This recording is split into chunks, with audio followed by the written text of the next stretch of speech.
Hello everyone. আজকে আমি মাঠে চলে এসেছি। আজ রবিবার, সানডে, আজ ছুটির দিন। তো আজকে মাঠে এলাম।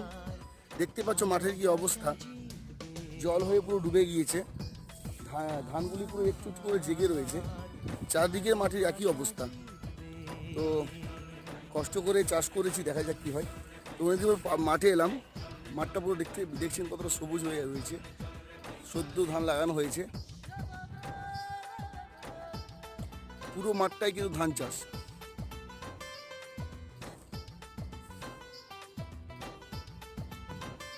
আর যে এই যে পেছনে যে গ্রামটা দেখতে পাচ্ছেন, এটা হচ্ছে আমার গ্রাম। আর এটা হচ্ছে আমাদের মাঠ। এই ক্ষেত্রে হচ্ছে আমাদের ক্ষেত। ধানগুলি পুরো ডুবে গিয়েছে।